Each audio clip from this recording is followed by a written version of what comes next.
Olá, participantes do curso Avaliação e Aprendizagem, sejam bem-vindos à nossa aula de análise de resultados da Prova Brasil. Vimos neste módulo o quanto esta prova tem sido importante para a gestão educacional e escolar dos últimos anos. Através dela, o Brasil tem construído indicadores do aproveitamento dos alunos que estão na rede pública de todas as escolas do Brasil. Para esta videoaula, eu organizei uma apresentação dividida em duas partes. Na primeira parte, vou retomar as principais informações do boletim de desempenho que as escolas recebem.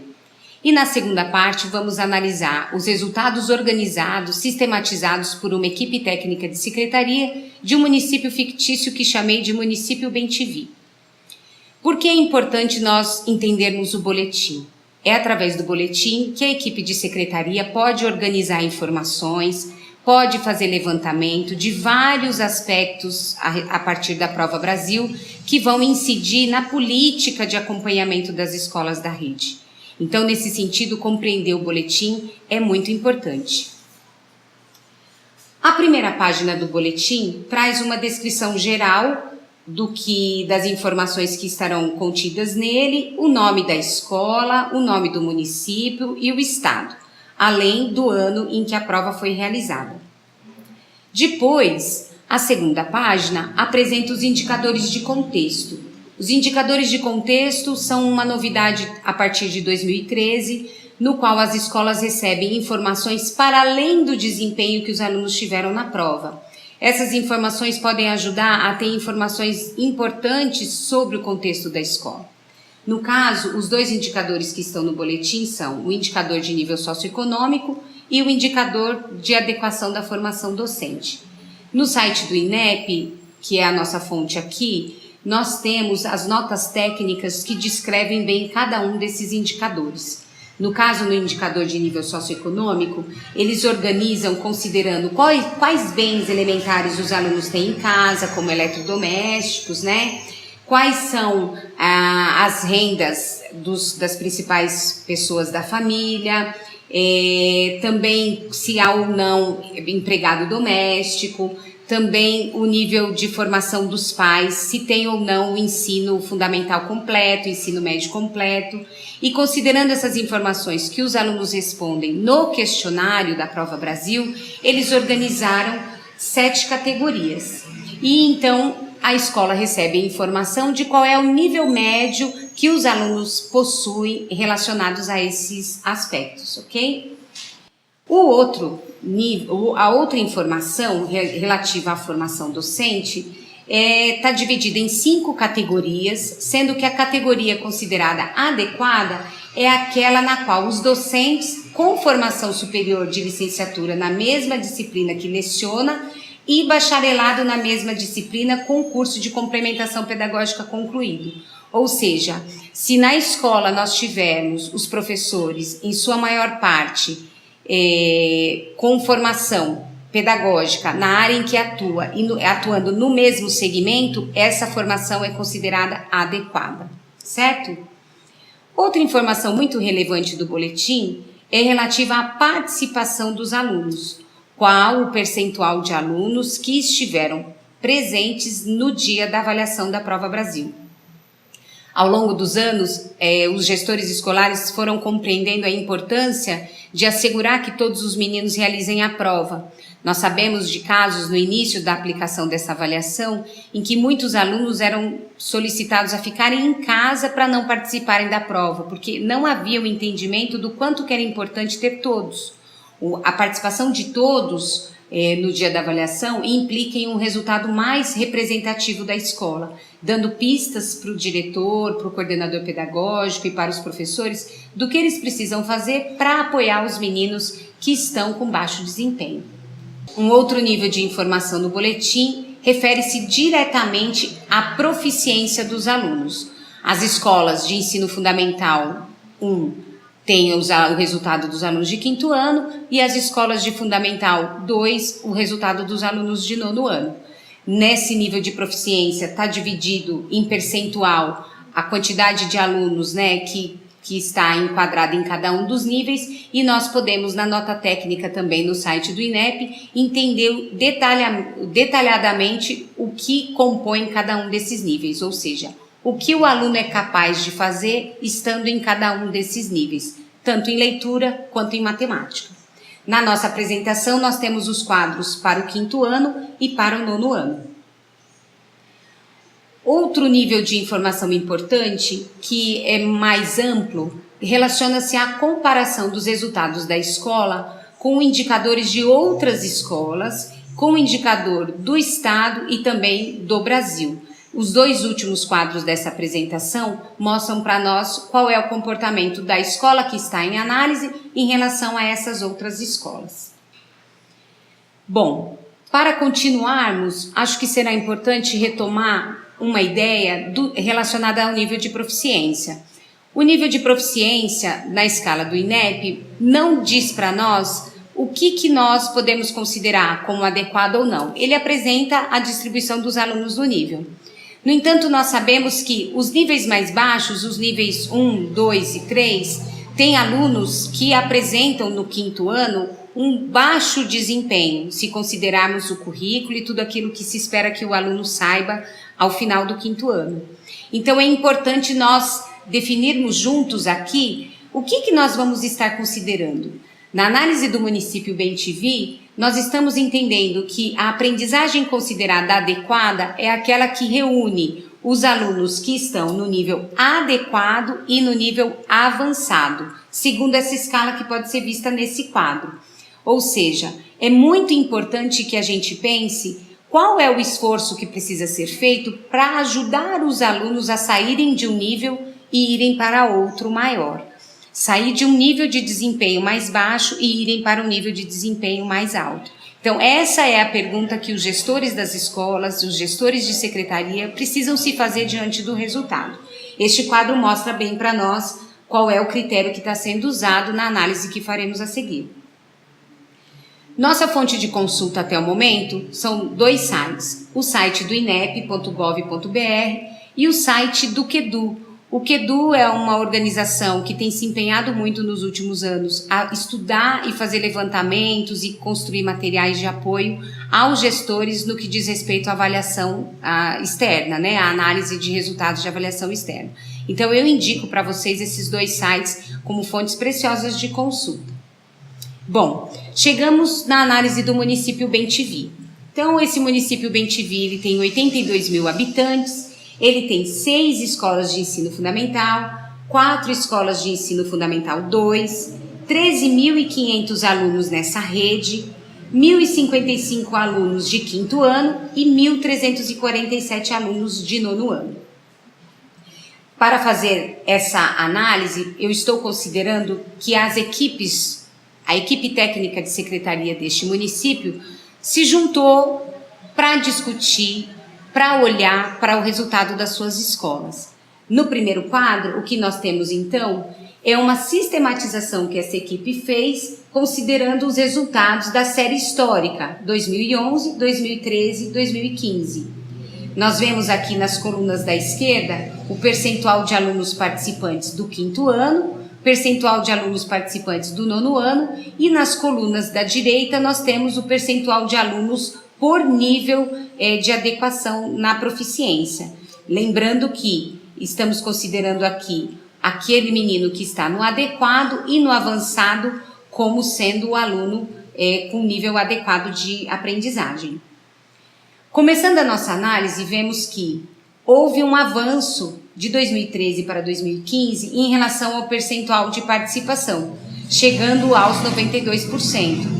Isso pode demonstrar um esforço da gestão escolar em incentivar os alunos para essa participação e, portanto, o resultado que nós temos para 2015 é muito mais representativo desse grupo de alunos do que o resultado que nós tivemos em 2013. Ao mesmo tempo, analisando o nível de adequação da proficiência, nós vemos que os alunos, embora tenham vivenciado um avanço nessa série histórica, saindo de 40% em língua em 2011 para 52% em 2015, nós temos que considerar que 52% deixam para trás 48% de alunos que não alcançaram este nível. Ou seja, o que nós precisamos fazer para apoiar os alunos que estão fora da proficiência adequada. Se vocês veem, são 504 alunos dessa rede que estão no nível adequado. Todos os outros tiveram um desempenho abaixo do proficiente, né? Então, nós precisamos pensar, enquanto equipe técnica de secretaria, o que precisaremos discutir com os nossos gestores escolares a fim de pensar em formas de apoiar esses alunos, né? E são alunos que estão no final dos anos iniciais, ou seja, é um aluno de 5º ano que está indo para o ensino fundamental 2 e 48% deles não possuem a proficiência adequada em língua portuguesa. Se nós olharmos o caso do 9º ano, isso fica ainda mais sério. Por quê? Porque embora nós também tenhamos tido um avanço de 2011 para 2015, nós temos ainda 57% dos alunos que não alcançaram no 9º ano a proficiência adequada em leitura. Ou seja, são alunos que estão no 9º ano, mas possuem proficiência de 6º ou 7º ano. Ou seja, estão também indo para um novo segmento, indo para o ensino médio, sem ter todas as competências de leitura adquiridas. Então, aos gestores escolares, aos gestores da secretaria, cabe pensar e planejar ações para apoiar o avanço desses alunos. Em matemática, podemos ver no quadro que a situação é ainda mais gritante. E isso tem se revelado uma constante nos resultados das avaliações externas no Brasil. A matemática tem trazido para nós grandes desafios para pensar em estratégias, em formas de encaminhamento em sala de aula, para que os professores possam avançar nestes conteúdos. No nosso caso aqui do município Bem-te-Vi, nós vemos que embora tenhamos tido um avanço de 10% em relação a 2011 e 2013, ainda só temos 43% dos alunos com proficiência adequada no 5º ano. Ou seja, 57% dos alunos não estão aprendendo o que precisam aprender de matemática no final dos anos iniciais do ensino fundamental. Isso coloca para nós questões importantes de serem discutidas com as escolas. No 9º ano, o caso é ainda mais grave. Por quê? Porque nós tivemos um avanço muito pequeno de 2011 até 2015 e ainda assim 26% somente dos alunos têm a proficiência adequada. Ou seja, 74% dos alunos estão saindo do 9º ano sem o conhecimento necessário em matemática. E isso vai reforçando uma ideia que nós já temos de que há na educação brasileira um grande funil. E que nós, enquanto gestores de secretaria, vamos precisar pensar em saídas para isso. Para aprofundar a análise, essa equipe técnica do município de Bem-te-Vi considerou o contexto de nível socioeconômico das escolas para ampliar o seu olhar e se preparar melhor para as discussões que eles teriam que fazer com os seus gestores. Então, neste quadro, nós podemos ver que nós temos 6 escolas aqui de 5º ano, com o indicador na coluna da esquerda, o indicador de nível socioeconômico de cada uma das escolas, e nas colunas da direita nós temos o nível de aprendizagem dos alunos em língua e em matemática. Se vocês observarem bem, nós temos 4 escolas que estão no nível baixo, ou seja, que possuem alunos que têm baixa renda, que têm menos poder aquisitivo, que têm pais com escolaridade menor, e 2 escolas no nível médio-baixo, indicando, portanto, alunos em uma condição socioeconômica um pouco melhor. No entanto, se nós formos olhar para os resultados de língua e de matemática, há uma outra questão que salta aos olhos, que é o fato de termos escolas com desempenhos muito diferentes. Vejamos, a escola A, que possui um nível socioeconômico baixo, ela tem 34% dos alunos no nível adequado em língua, 38% dos alunos em nível adequado em matemática. A escola B, com nível socioeconômico 4.4, tem 97% dos alunos com nível adequado e 87% com nível adequado em matemática. A escola C, 4,1 de nível socioeconômico, 65% de nível de aprendizagem em leitura em leitura e 53% em matemática. A escola D, 3,9% de nível socioeconômico, 50% dos alunos com desempenho adequado em leitura e 36% de desempenho adequado em matemática. A escola E, que também tem nível socioeconômico baixo, tem somente 9% dos alunos em nível adequado em leitura e 14% de alunos no nível adequado em matemática. E por último, a escola F, que também nível socioeconômico baixo, 3,7%, tem 60% de alunos em nível adequado em leitura e 45% em matemática. Isso mostra para nós uma rede que as diferenças são muito grandes entre as escolas. Isso implica que a equipe técnica de secretaria precise pensar em um plano de acompanhamento das escolas que seja diferenciado. Ou seja, assim como numa sala de aula eu tenho alunos que necessitam de mais apoio e vão precisar de que o professor pense e planeje atividades diferenciadas, a equipe técnica de secretaria, neste caso, também terá de pensar em ações que sejam diferenciadas. Qual tipo de conteúdo precisa ser discutido em cada uma das escolas? Qual estratégia e qual regularidade de acompanhamento eu vou ter para cada uma delas?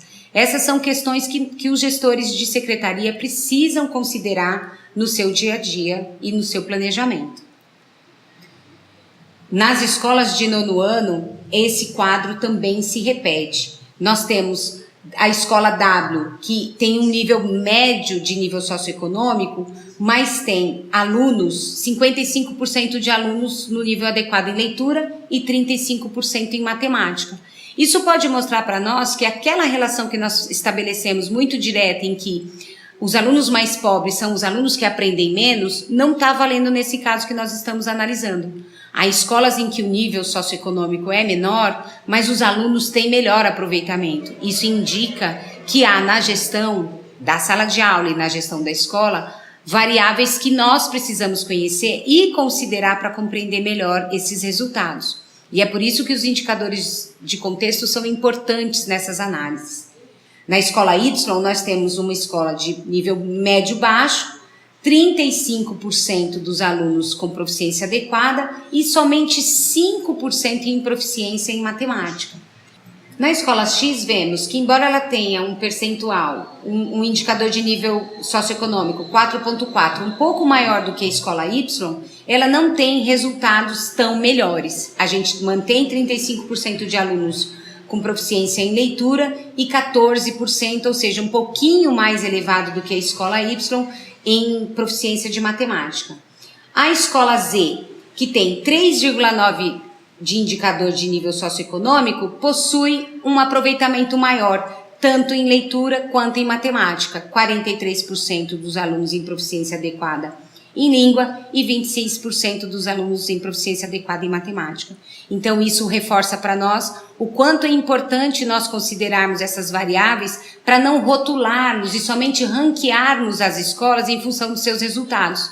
Há outros elementos que nós precisamos considerar. Enfim, de modo geral, nós vimos que analisar esses indicadores implica em fazer muitas perguntas sobre o trabalho que vem sendo realizado na gestão da rede. Implica em ter informação sobre as condições nas quais cada uma das escolas está desempenhando o seu trabalho. Para quê? Para que a secretaria possa pensar em formas de apoiar. Nesse último slide, nós temos algumas estratégias que podem ser importantes, podem ser valiosas para as equipes de secretaria. São elas: analisar os resultados das avaliações externas com toda a equipe de secretaria e com todos os gestores escolares. Rever e ajustar a proposta pedagógica da rede, expectativas de aprendizagem, conteúdos, estratégias de ensino. Rever e ajustar os instrumentos de avaliação e de acompanhamento das aprendizagens. Potencializar os encontros de formação de professores através de um plano de formação adequado às necessidades de aprendizagem. Favorecer o uso dos acervos de livros e outros materiais pelos professores e alunos. E definir um cronograma de acompanhamento das escolas. Essas são algumas estratégias que podem ser utilizadas pela sua equipe por um grupo de gestores de secretaria para colocar em discussão a análise de resultados de avaliações externas. Outros aspectos que também podem compor essas discussões são os resultados das avaliações internas. É valioso que o gestor acompanhe bem de perto a aprendizagem dos alunos. Nós temos hoje vivido essa demanda que surgiu muito em função da Prova Brasil, muito em função do IDEB, mas que nós sabemos hoje que tanto mais o gestor consegue acompanhar e identificar as demandas de aprendizagem, mais sucessos os meninos e as meninas que estão matriculadas nas nossas escolas terão ao longo da sua escolaridade. É fundamental que o gestor atente a esse processo, a esse percurso que o menino vivencia dentro de uma rede. Ele está na educação infantil, ele vai para o ensino fundamental 1, vai para o ensino fundamental 2, e nessa trajetória nós precisamos ir ajudando este menino a ir construindo suas aprendizagens. E é isso, nós encerramos aqui o módulo 2 do curso, e eu vejo vocês na próxima aula, que nós discutiremos os resultados de avaliação da alfabetização. Até lá! Desde 2013, o programa Avaliação e Aprendizagem tem sistematizado conhecimento e informações a respeito do uso de avaliações externas. Nós temos 3 materiais que podem ajudar você a saber mais sobre o uso pedagógico desses resultados, e eles estão disponíveis na plataforma da Fundação Itaú Social. Este último, que foi lançado em 2017, outubro de 2017, possui uma análise bem mais ampliada do que essa que nós fizemos agora nessa videoaula. Além disso, nós temos também, na parceria da Fundação Itaú Social com a revista Nova Escola, um boletim que foi lançado em março de 2017, que tem toda uma trajetória de estudo também do uso pedagógico dos resultados da Prova Brasil. Esses materiais podem ser muito úteis na elaboração de pautas formativas para discussão com gestores escolares e com professores.